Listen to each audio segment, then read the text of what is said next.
კიდევ ერთხელ შეგახსენებთ, მე გახლავთ პაპუნა კვარაცხელიას ადვოკატი, ჩვენ რამოდენიმე დღის წინ შევიკრიბეთ და ამ ეთერით, თქვენი ეთერით ვისაუბრე მძიმე ავადმყოფი პაპუნა კვარაცხელიას ჯანმრთელობის მდგომარეობასთან დაკავშირებით, ვისაუბრეთ იმ დეტალებზე, თუ რამდენად მძიმე მდგომარეობა აქვს ჯანმრთელობის და მიუხედავად ამ ყოველივესი, ის დღემდე იმყოფება ნომერ 16 დაწესებულებაში და მოთხოვნები და შუამდგომლობები, რაც ჩემს მიერ იქნა წამოყენებული და შეტანილი სასჯელ ახსნილების დაწესებულების მინისტრის და დეპარტამენტის უფროსის ნათია ლანდიას მიმართ, იქნა უგულებელყოფილი.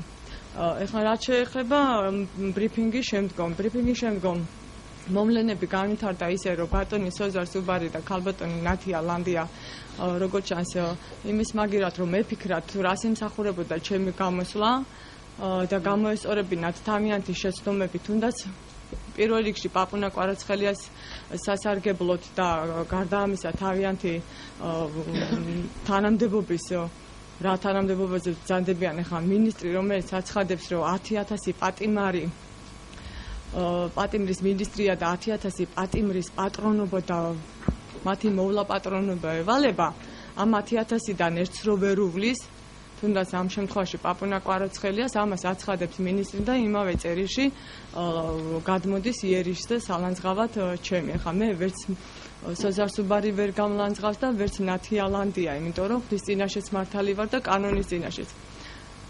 და უბრალოდ არ ეკადრებოდა მინისტრის გამოსვლა და ის წინადადებები, რაც მან იკადრა პირადად ჩემს მიმართ. მე არც მის პიროვნებას, არც მის ღირსებას არ შევხებივარ. მე ვამბობ იმას, რომ ეს ადამიანი იმყოფება მე-16 დაწესებულებაში, მისი ჯანმრთელობის მდგომარეობა არის უკიდურესად მძიმე, მიუხედავად იმისა, რომ ექსპერტიზის დასკვნებში არ წერია მძიმე ხარისხი და ეს არ წერია სხვადასხვა კრიტერიუმებიდან გამომდინარე, არსებობს კანონი და არსებობს ყველაზე უზენაესი კანონი, ის რომ ადამიანის სიცოცხლე ყველა კანონზე მაღლა დგას. აქ საუბარი არის 27 წლის კაცის პატიმრის პაპუნა კვარაცხელიას სიცოცხლის გადარჩენაზე და სწორედ ამას ემსახურებოდა ჩვენი წინა შეხვედრა, რომ გაეგო ეს ყველას, მამან და მამას, ვისაც ეს ეხებოდათ და მიეღოთ ყველა შესაბამისი ზომები მის გადასარჩენად. სამწუხაროდ ჩემი ლანძღვის არაფერი უკეთებია სოზარ სუბას, რაც მის მინუსზე და მის უსუსურებაზე და ძალიან ასე ვთქვათ არასწორ პოლიტიკაზე მეტყველებს და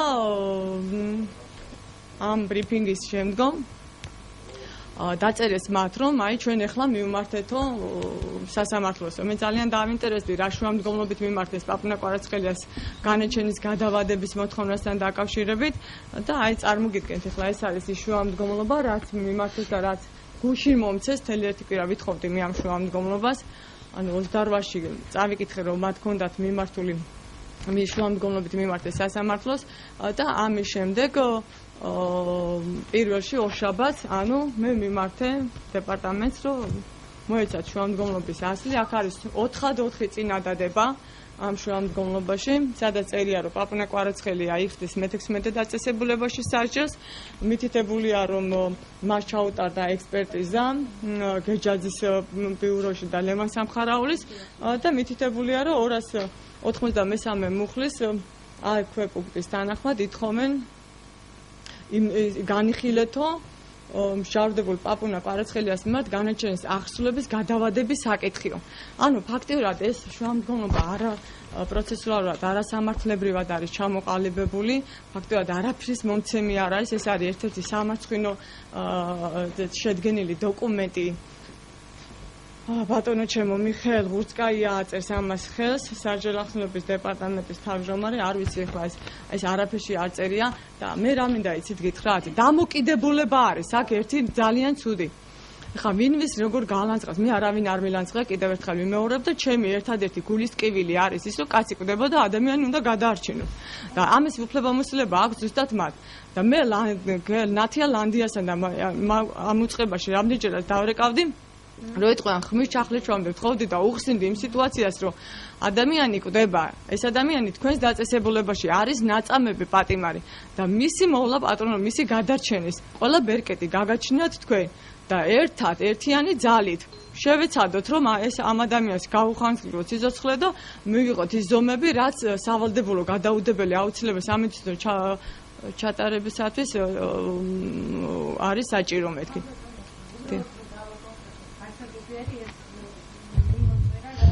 ხო, ეს ძალიან სამარცხვინოა.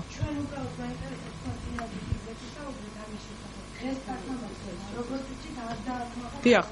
ამას არც დააკმაყოფილებდა, მინდა გითხრათ და მე როდესაც ეს რა მინდა იცი გითხრათ, ამ შუამდგომლობის, როდესაც ჩვენ გავიგეთ, რომ შუამდგომლობის მიმართეს სასამართლოს, ანუ ჩავთვალე, რომ ეხლა მიმართეს გასაგებია თან, თუმცა იმავე სტატიაში წერს, რომ ჩვენი შუამდგომლობაა, მიუხედავად იმისა, რომ მივმართეთო, ამას სასამართლო არ დააკმაყოფილებსო. ვინაიდანო არ წერია არც ერთ ექსპერტიზის დასკვნაში მძიმე ხარისხი და აქედან გამომდინარე ეს არ დაკმაყოფილდება. ანუ მესიჯის გაუგზავნეს სასამართლოს, ეს არ უნდა დაეკმაყოფილებინა და თვითონ შუამდგომლობა თავის მოცულობით არის ძალიან სამარცხვინო შედგენის შუა. ანუ დამოკიდებულება მე მინდა საზოგადოებამ გაიგოს და ყველამ რომ ამ ადამიანების, ამ თანამდებობის პირების დამოკიდებულება პატიმრის პაპონა კვარაცხელიას მიმართ არის უკიდურესად უარყოფითი და არასწორი და არასამართლებრივი. და ეს არის ყველაზე მეტად გულსატკენი და ხვალ მამა, რომელსაც მე ვემუდარები და ვთხოვ, რომ გადაიფიქროს ის უკიდურესი ფორმის მიღება, ანუ არ ვიცი რაც გააჟღერა წინა ბრიფინგზე, კიდევ ერთხელ თქვენი სატელევიზიო ეთერით მე მოუწოდებ, რომ ქრისტიანულად გადაწყვეტილება მიიღოს საღი, მას ეხლა სჭირდება მამა, მას ეხლა სჭირდება პატრონი, მას ეხლა სჭირდება მის შვილს მამის ყურადღებაც და ასე შემდეგ და მე ვფიქრობ, რომ მერთის წყალობით ბატონი თამაზი ამ ყველაფერს გადაიფიქრებს ყველამდე. არ ვიცი, მე ყოველ შემთხვევისთვის მაქსიმალურად რამოდენიმეჯერ ვთხოვე და არ ვიცი კონკრეტულად თვითონ არ უთქვამს რას აპირებს, მაგრამ ზოგადად ვიცი, რომ უკიდურეს ფორმის მიღებას აპირებს. დიახ, მეც დაახლოებით ეს ინფორმაცია მაქვს, მაგრამ დეტალებზე ალბათ და ღმერთმა არ ქნას, რომ არ ვიცი რა, ხვალინდელი დღე ალბათ ერთ-ერთი უმძიმესი დღე იქნება კიდევ ჩემს და მე რა მინდა იცით გითხრათ. აუცილებლობას წარმოადგენს ერთი რამ, კიდევ ერთხელ ვიმეორებ. როდესაც საკითხი დგას ადამიანის სიცოცხლის და ჯანმრთელობის გადაჭერა. აქ ყველა ზომები უნდა იქნეს მიღებული და აბა რისი მინისტრი ხარ თუ შენს ნაწამე პატიმარს ვერ მოული და ვერ გავშვებ. რისი მინისტრი არის ბატონი სოზარ ზუბარი? თუ მას არ შეუძლია პატიმრის გადარჩენა. მას ესევალება ზუსტად. აი ამის ვალდებულება აიღო მან თავისი ამ კანდიდატურა და ამ მინისტრობით. იგივე ქალბატონ ნათია ლანდიას. დანარჩენი მე კიდევ ერთხელ ვიმეორებ, მე არ დავიშურებ არაფერს იმისათვის, რომ ამ კაცის გადასარჩენად მივიღებ სამართლებრივად სხვადასხვა ზომებს, მაგრამ ხვალ არის ძალიან მძიმე დღე. მე არ ვიცი ხვალინდელი დღით, აი როგორ დამთავრდება, იმიტომ რომ აქ მეგონა რომ ნამდვილად სხვა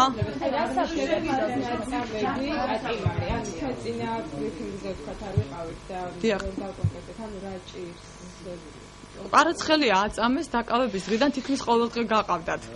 ნომერ მე რო სავანტყოფოში საპრობილეში 2010 წლის ნოემბერშია და მოგახსენებთ. კი, მაშინ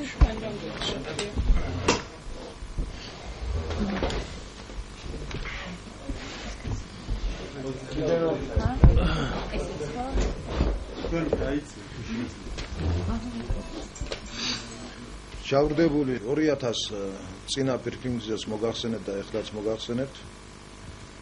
2011 წლის 30 სექტემბერს მერვე დაწესებულების ხელმძღვანელობის მუხაძე ზედმეტად ქილერაც რომ ეძახოდნენ. ოლეგ ფაცაცია, რომელიც ცნობილია თავისი ჯალათობით, ზედმეტ სახელად ხონსკი 40-მდე თანამშრომელი გაუსწორდა კვარაცხელიამ ჯავდებულს სასიკვდილოდ. ბავშვი არის შემთხვევით გადარჩენილი.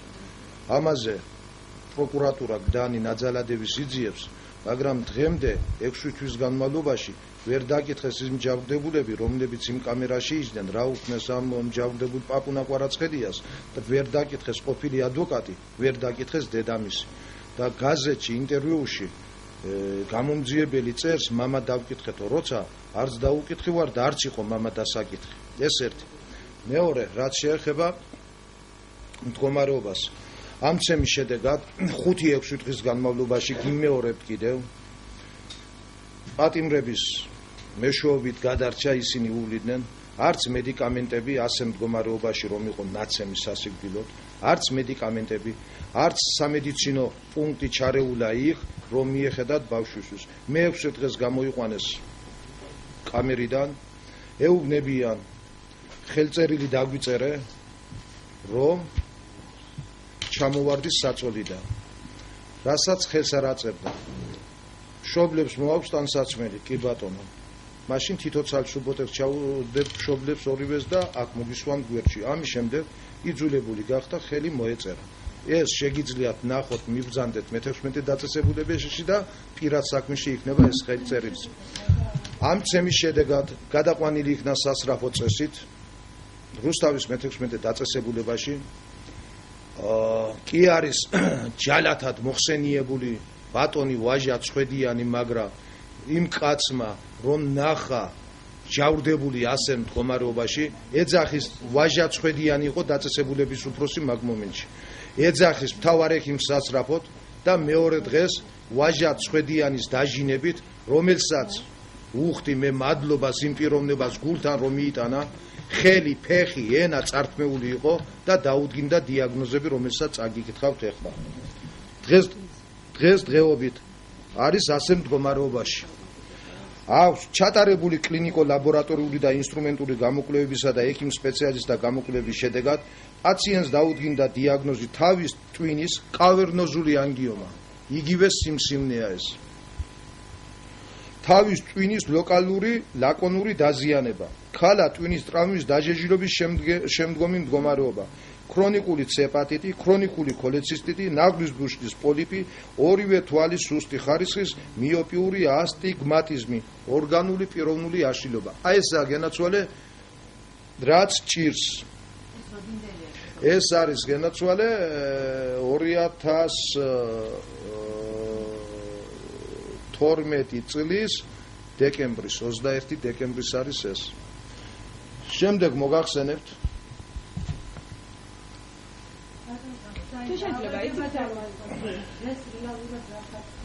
რა საფრთხე ემუქრება თქვენი ჭირიმე კითხვაზე კი პასუხებ.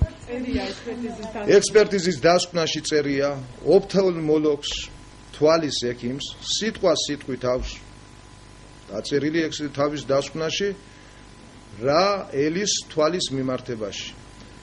თერაპევტს ჰეპატიტთან და ქრონიკულ ანთებასთან ნაღვლის ბუშტთან დაკავშირებით დაწერილი აქვს სიტყვა სიტყვით თავის დასკვნაში და რაც მთავარია ნერვოლოგი და ნეიროქირურგს ექსპერტიზის დასკვნაში გაწერილია სიტყვა სიტყვით რა მდგომარეობაშია და რა შეიძლება მოყვეს ამას. ეხლა აგერ ვზივარ თქვენ წინაშე, შეიძლება მე დამირეკონ და ბავშვი გადავიყვანოთ სამამტყოფოში სასწრაფო წესი. შეიძლება ერთ კვირაში, შეიძლება ორ კვირაში, შეიძლება ერთ წელში.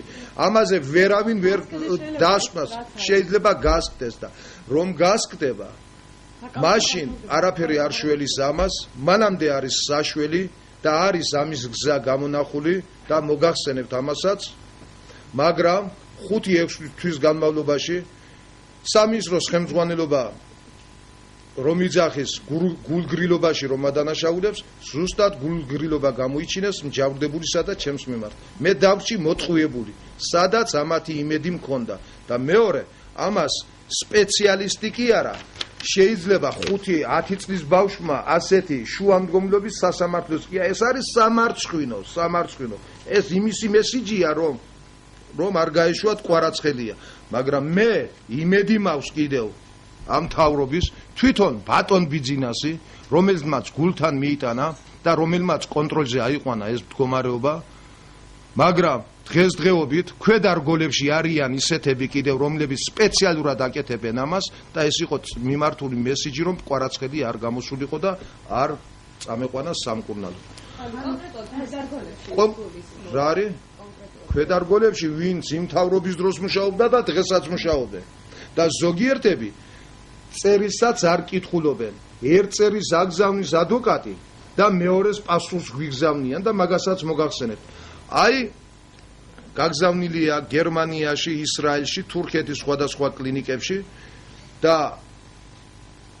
ავირჩიეთ ჩვენ ან გადავადებით ან აქტირობკით, ან იმ ბერკეტებით, რომელსაც სამინისტროს გააჩნია, იმით რომ მომცემდნენ მე მშავდებულს, უნდა მიმემართა აგერ კონტრაქტი, ძალიან კარგად იცის სამინისტრომ ეს კონტრაქტი, წაკითხული აქვს ყველაფერი, სადაც ბავშვს ელოდებიან და გამა დანური სხივებით უნდა მოიცვას. სხვა არაფერი არ შველის.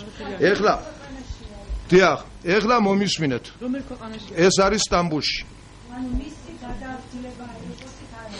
არა, ტრანსპორტით, არა, აეროპორტით არ შეიძლება თვითმფრინავით, იმიტომ რომ ის კი არა, კონტროლის ქვეშ უნდა იყოს, კონტროლის წნევა არ უნდა აიწიოს, შეიძლება გასკდეს ეს და ამიტომ მე მაშინ მოგახსენებთ მაცალ ერთი წუთი რას რას ვითხოვ და რაც გითხარით წინა ბრიფინგზეც მოგახსენეთ რომელიც 26-ში ჩატარდა და დღესაც ვიმეორებ ხვალ არის 5 აპრილი ქონდა მე ნათქვამი 28-მდე თურმე სამინისტროს უფლება არ ქონდა მიემართა სასამართლოსთვის 26-ში ჩატარდა ბრიფინგი 25-ში იყო ეს სტატია გაზეთში დაწერილი მამის მანამდე იმას სამინისტროს არ ქონდა უფლება ამ ბრიფინგის მერე როგორ გახდა სამინისტრო ვალდებული რომ მიემართა სასამართლოსთვის მიმართავდა აგერ ადვოკატი და ნორმალურ შუამდგომლობით მიმართავ როგორ გეკადრებათ თავიდან მოგახსენებ თავიდან ბოლომდე დავჭი მოტყუებული მეთქი ორშაბათს 28-ში გადააგზავნა ეს სამარცხინო შუამდგომლობა სამინისტრო პირველში ჩვენ მივდივართ სასამართლოში გვეუბნებიან ჯერ არ არის სასამართლო დანიშნული რიცხვს ვერ გეტყვით დაგვიკავშირდით რამდენიმე დღეში და ამ დროს უკვე ჩვენ რომ მივედი სასწრაფო წესით 28-ში გადააგზავნეს ხო ეხლა კურიერი არაა საჭირო ძალიან კარგად იცით ელექტრონული პოსტით ერთ საათში მიიღებდა ძალიან მიხარია ასეთი მოსამართლებით უყავთ ჩვენ ყველაფერს ასეთ უაკეთებ სასწრაფო წესით 3 დღეში აი ეს განჩინება გაუგზავნეთ ჯარდებულს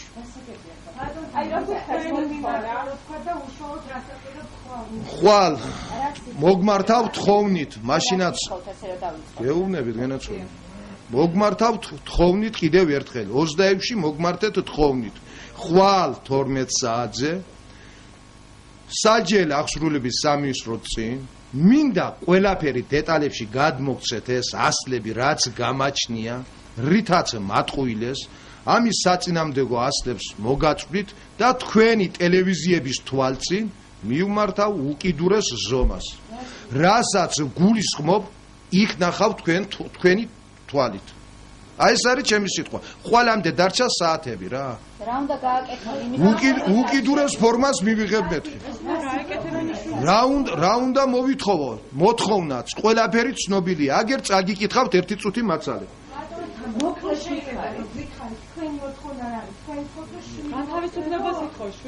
შვილი არის მომისმინეთ დიმედროლი, ანალგინი, ბარალგინი არ უყუჩებს ამ თავის ტყივილებს. არის საშინელ მდგომარეობაში.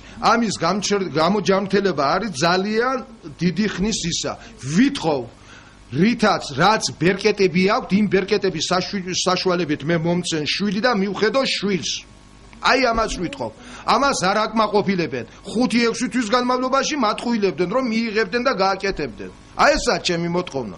მეორე, წაგიკითხავთ აგერ, ეს არის 1 ოქტომბრის, აქ არის ჩემი ინტერვიუ, ბატონი მინისტრის, ბატონი მოადგილის, ქალბატონ დეპარტამენტის უფროსის და ადვოკატის ინტერვიუ. ბატონი მინისტრის მოადგილე, რომელსაც დიდ პატივს ახალგაზრდა პიროვნებას, აგერ რას წერს?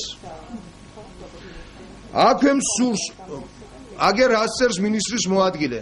აქვე მსურს აღნიშნო რომ ყვარაცხელიასთვის სამინისტროს უარი არ უთქვამს სამედიცინო მომსახურებაზე ან მის დაფინანსებაზე უბრალოდ ჩვენ ფიზიკურად ვერ მოვიძიეთ ვერც ერთი პროვაიდერი საქართველოში ვინც ამ ოპერაციას გამასხივებით აკეთებს არ კეთდება აგერ აღიარებს მაშინ რა არის გამოსავალი მოვკლათ იქ ციხეში ერთი წუთი მაცალეთ ეხლა დეპარტამენტის უფროსი მინისტრის მოადგილე აგერ ამაწერს დეპარტამენტის უფროსი ქალბატონი ლანდია წერს პაპუნა ყვარაცხელია ტერმინალურ მდგომარეობაში არ არის.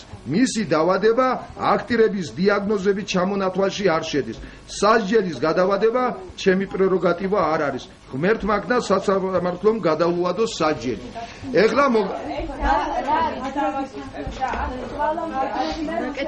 ვაძლევთ ერთი მაცალეთ ერთი წუთი და არაფერს არ აკეთებენ. მე მომისმინეთ გენაცვალე ესეც მივმართე მე.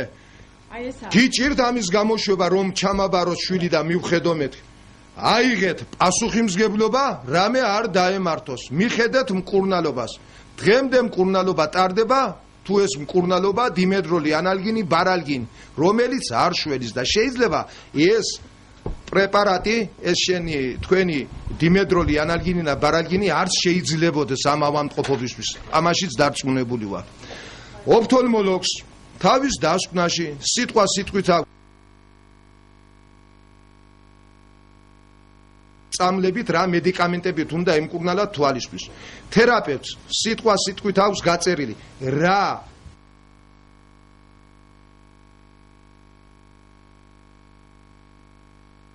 გაწერილი თავის დასკვნაში, რომელიც დღემდე არ არის ჩატარებული და ამდენ ხანში კიდევ არ ვიცით არავინ ეს გაუარესებულია მდგომარეობა თუ რა ხდება. უნდა ჩაეტარებინათ ანალიზები.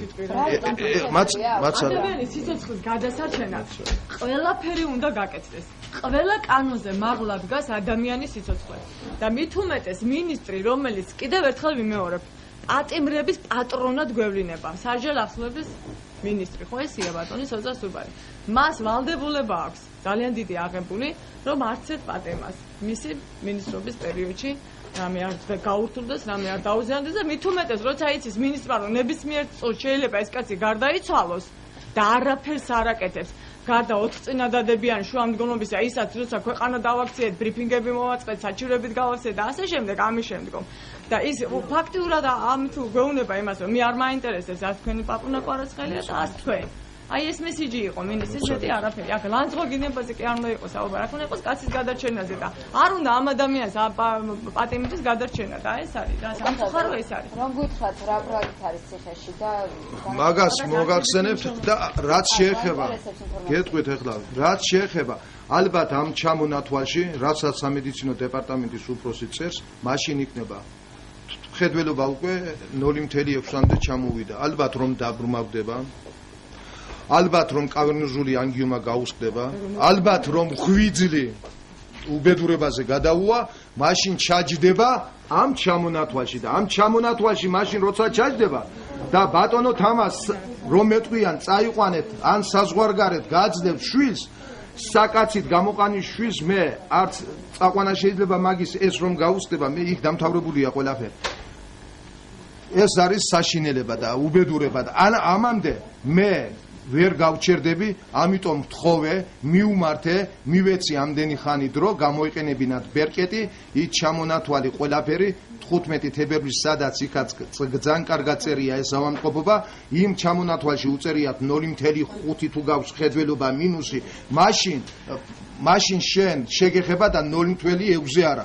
ამიტომ მე ხვალ დილის 12 საათამდე 12 საათზე გთხოვთ, მობრძანდე სასჯელი აღსრულების სამინისტროს წინ ყველა მასალებს ასლებს გადმოგაწვით და ამ ასლების გადმოცემის მერე მე მივმართა უკიდურეს ზომას და აიღოს მერე პასუხისმგებლობა სასჯელი აღსრულების სამინისტრო.